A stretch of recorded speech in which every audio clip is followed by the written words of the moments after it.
Good morning from Panhandle Outdoors, America's only daily outdoor TV show.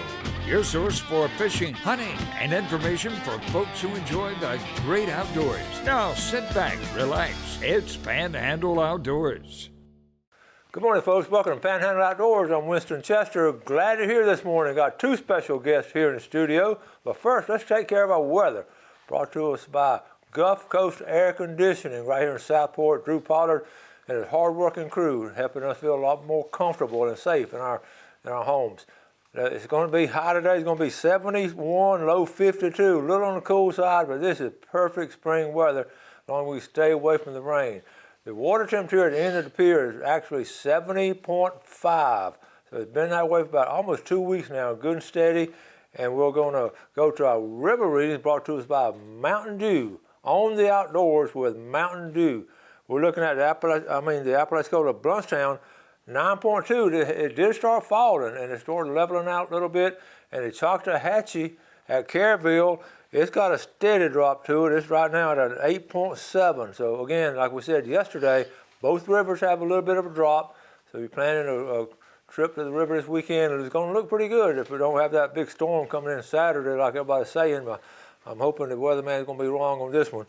Our tide chart brought to us by Kent Forest Lawn.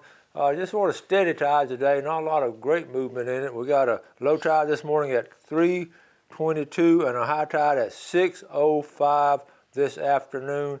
And it's going to be held back a little bit by the wind direction northeast at about 12. Again, it's in double figures.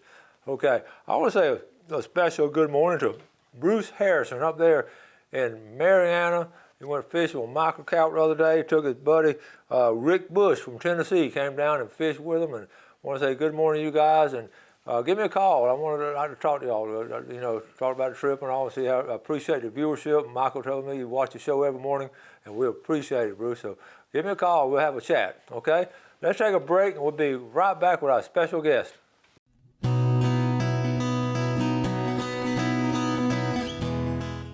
Welcome back, and our special guest here, but I'm thinking the Coast Guard Auxiliary's been on before, but I've talked to them so much it felt like they've been on. So I'm gonna let them introduce themselves, starting up here with Mike Fitzgerald. Hi, I'm Mike Fitzgerald. I'm the flotilla commander for Panama City Beach Flotilla. I've been in the auxiliary about 11 years, and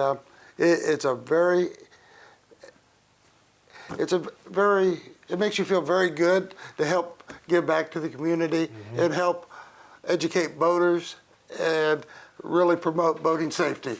That's true. Okay, Dan, tell about yourself. My name is Dan Berry. I've been in the Florida area for the last 30-some years, originally from Michigan. I want to tell you a little bit more about the Coast Guard Auxiliary. Our job is to help promote boating safety in the area, and primarily we focus on recreational boats, but the auxiliary does do a lot of other stuff, helps out the Coast Guard. We teach boating safety classes. We come to your location. You can request a boating safety exam, for example, and we will come to your location and do that wherever your boat happens to be. We help the Coast Guard in a whole lot of different ways, just giving them extra manpower to help do the things that they need to do. All of our military is pretty well understaffed these days, and the Coast Guard really appreciates our presence. I know y'all are a big help, and I know, Michael, how long have y'all been doing this personally? How long have you been with this? I've been doing it for 11 years, and one of the things I really like doing is working with the Marine Safety detachment. We do things like inspect containers that come in, and we're working on a qualification to inspect boats with six-pack license. The Coast Guard really doesn't inspect those unless they're on the water and they're liable to get a ticket. But when we inspect them, they don't get tickets. And we get them a special decal they put on. That's the recreational boats. We put a decal that's annual, but on the UPVs, we put it's a month and date, so they got a year before it expires, instead of just the calendar year. Okay. And I guess y'all use your own boats and all, or? Yeah, Yeah. but he was on a Coast Guard boat yesterday. Oh, you were? Tell me about. Well, we were out doing some training with the Coast Guard, and we had a couple of our newer members that just needed to get some experience. And what we try and do is teach all of our members how to handle emergency situations on the water. And we might have to come along and tow somebody or go look for somebody. And we have to make sure that our members are trained just like the Coast Guard is. And that's what we were doing. And we were working back and forth. And, you know, when we're out on the water, when we're auxiliary, we don't do law enforcement. But when we're out there, people can't tell the difference. We act interchangeably. But we're just there to do, to promote safety and watch for things that we might be able to help somebody. Yeah. This is, we always talk about on the show about, we always talk about doing good things and helping people. That's the basis of our show. And these guys are a perfect example. How many folks are in the auxiliary here? Here in Panama City, we have 22. Okay. In the Florida Panhandle, we have about 130. Across the nation, we have about 28,000. Awesome. And the Coast Guard Auxiliary is in every state. It's in all of the U.S. territories. So we're all over, make a large presence. We do about a third of their mission with all volunteers. Oh, wow. And I know y'all meet people at boat ramps and all, and give all the checks and all. Yeah, you know what's really interesting?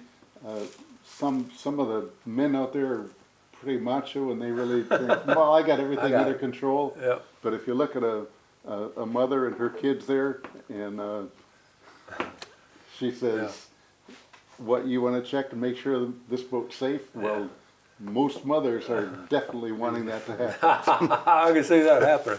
What when you're looking at a boat in general and sort of inspecting, what's some of the first things that jump out at you that may be unsafe and all? What are some of the things y'all see? One of the common things is their flares expired. Okay. The dates on the flares. Yep. Some of the things that we check for in particular, we make sure that all of the life jackets are in good condition and they're U.S. Coast Guard approved.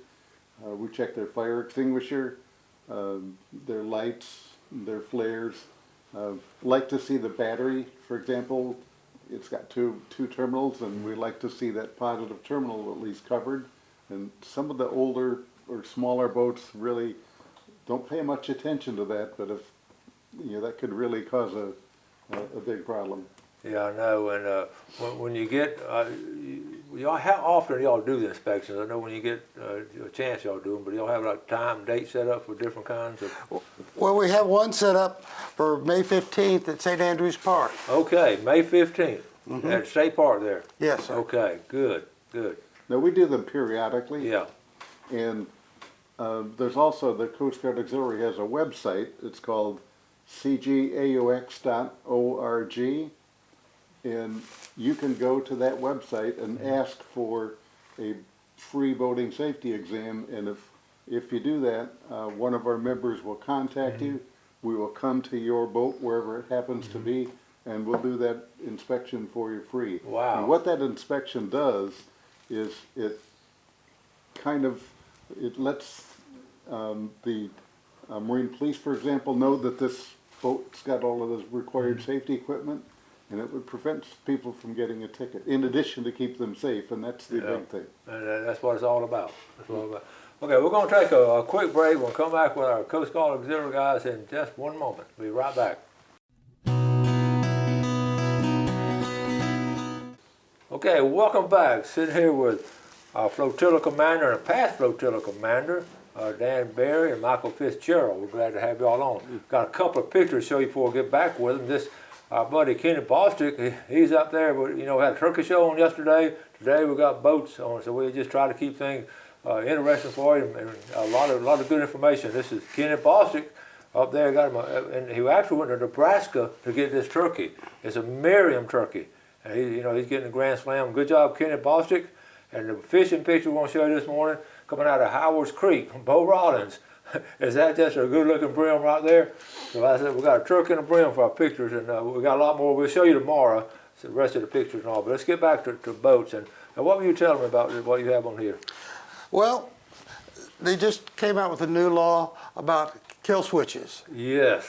And as of April 1st, if you're in a boat that's 26 feet or less, you need to have, and you're on plane, you need to have your kill switch on if the boat was equipped with one. If you got an older one, you don't have to put one on it. But it's only when you're underway. If you're trolling, you don't need to have it. But there's also an electronic version, and this is what you put on the boat. And I've got this little button in here on a lanyard, and that's what you wear. Okay. And you pair the two together, and if you get more than 50 feet away from the boat, the boat will cut off. Okay. So this cuts off automatically then? Yes. Okay. So you can walk around. Now if you're inside of a cabin or something, you don't have to wear the kill switch. But we've had some people killed in our bay because they didn't have one of these. I know, it's a tragedy. So that's a new law, and I know a lot of people have a misunderstanding about it. So it's under 26 foot, and but it ought to be small river boats and all. They're exempt, aren't they? The small boats in the river, or like a little tiller control. Well, but that wouldn't have a. That wouldn't have a kill switch. No, that wouldn't have a kill switch. Anyone has a kill switch on the motor. Okay. Okay, that sounds good. All right, what else you have over there? Well, paddlecraft. There was somebody over in Destin, a seasoned paddler died. They found his kayak 10 miles offshore, and they never found him. Also, there's been some instances where they found a kayak, and it had fishing equipment, it had live bait, no person, and the guy fell out of the kayak and it was in a canal, and so he just left it because he had to go to work. Oh my goodness. So what happened? They found this kayak with all this stuff in it, so they called out the helicopters, they called all the, spent $30,000 or so of our money, and if he would have just had a little sticker on the boat that says his name and how to get a hold of him, they would have solved that. We got two types. We got one that's just that, and then we got one that has reflectors that you can put on your paddles to make them show up real good. And you can find these for free at Sunjammers. Okay, yeah, we'll get down there, we'll get with Brad. That's awesome. Yeah. That's awesome. And I never found a kayak. I saw where he went missing, and he was an experienced guy too. Yes, he was experienced. This guy, it happened in Pensacola. Okay. And he went up fishing that morning. He had to go to work, and he fell off his kayak. Just left it there, and the kayak was found floating a couple hours later. So, what happened? The Pensacola police, the Coast Guard, they had a helicopter. They put some divers in the water. They expended a whole lot of equipment and resources trying to find out where that person was. And here's what happens. The Coast Guard, if we see something like that where there's suspicion of a person missing or a person in the water, they're going to go search for them until there's no possibility of finding them. And that happens more than what we'd like to have see. Yeah. And when you're in a kayak fishing or stand-up, this PFD thing gets uncomfortable, and you don't have to wear it when you're on a kayak. But if you get something like this, it just goes around your waist. You forget about it, and it's out of the way. But it gives you something, because if you fall, most of the guys, if they get on these kayaks and fall off, they're gonna have trouble getting back on. Yeah. So it's hard to climb on one, especially got a little bit of wave action. And when you fall off, if the wind's blowing, you may not be able to get back to it. That wind may just take it away. Yeah. So to have a little something to help keep you buoyant is a good thing to have. Well, that's good. Okay, we're going to take our final break. We'll come back in just one moment.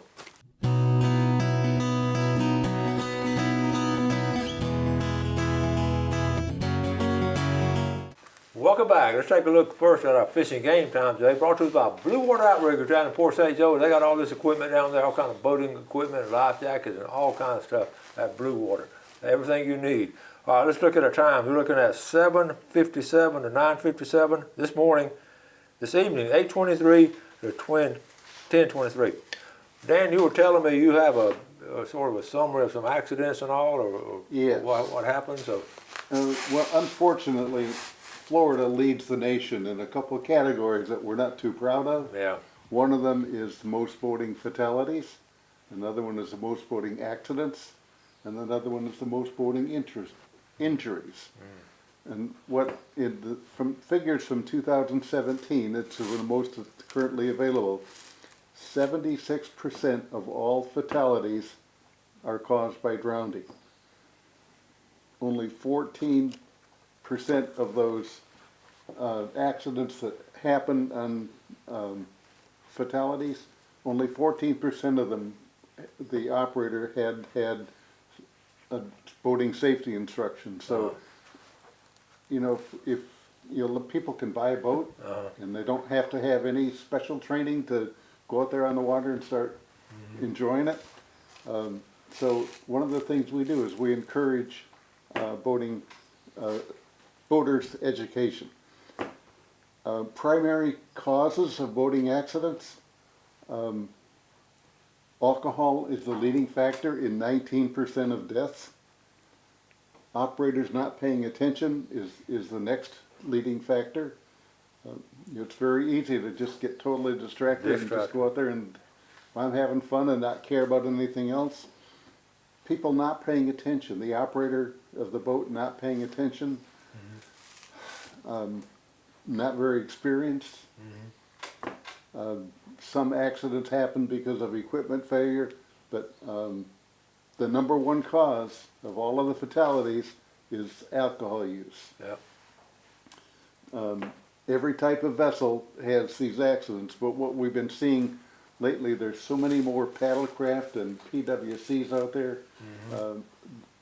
The injuries and accidents is just escalating dramatically. I see that. So we have a couple things we'd like to promote. One, May 22nd to May 28th is National Safe Boating Week. And they have designated May 21st, which is a Friday, as National Wear Your Life Jacket to Work Day. Okay. Wear your life jacket to work That's a good idea. on that day. I like that.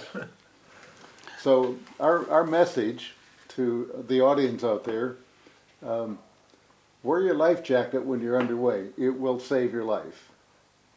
If you choose not to wear it, keep it close by.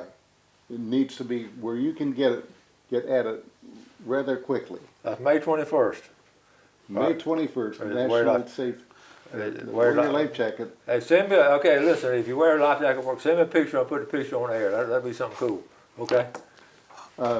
Secondly, make sure you pay attention to what's going on around you, and know the boating safety rules or the navigation rules.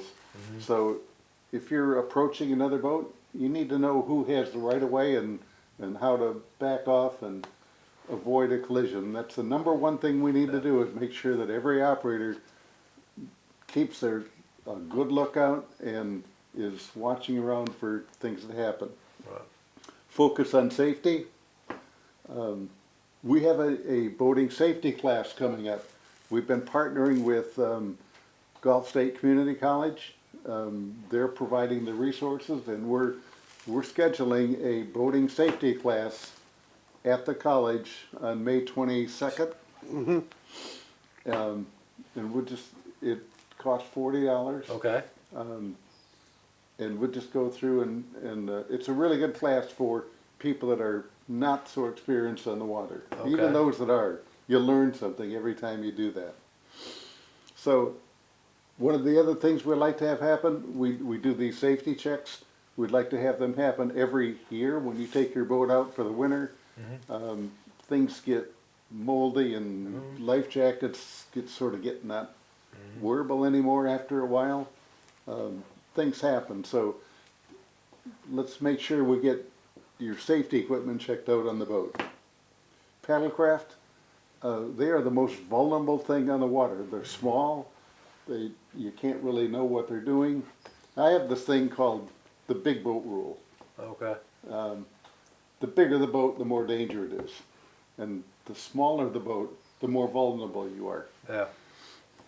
So that's kind of That's good. where we would like to have Okay. everybody pay attention. Really good stuff. Okay, Michael, you got anything else to add to it? We're teaching classes regularly. We haven't done it since COVID hit. Yeah. So we're just now starting again, and we're doing it through the professional development side of the college. Okay. Community development. Yeah, community development. Yeah, and keep us posted on that, and we'll tell people. I know you're good about contacting me, and we'll keep people posted on it. And you're talking about vulnerability and all. I worry. I only got about a minute left, but these people want to come down and rent the pontoon boats. I talk about that a lot. They don't really know what they're doing because they don't have any experience. Yeah. In open water out here. Yeah, So, and coming off lakes and hitting the pass is. I just about avoid that area now in summertime if Yeah. I can. I really do. Unless I'm in a really big boat going out fishing or something, I don't do that. So this is some really good information. May 21st, wear your life jacket to work day. And we're gonna help promote that. Jeff's gonna wear his, and Dominic gonna wear his, and we're gonna wear our life jackets to work. So we appreciate you coming on. We got Let's do one more thing. Okay. That website to get a free boating safety exam, cgaux.org. okay, coastguardauxiliary.org. Okay. Well, guys, thank y'all very much. Glad you found Studio B, and we look forward to y'all coming back on the show again Okay. later on. And, We'll be back. Okay, thank y'all so much. And folks, this is good advice here from guys who know what they're talking about. You do something good today for someone else. You have a great day. Enjoy our beautiful outdoors, and God bless. Thanks for watching America's only daily outdoor TV show, Panhandle Outdoors with Winston Chester, featuring hunting, fishing, and other activities and information to help you enjoy the great outdoors. Join us next time for Panhandle Outdoors.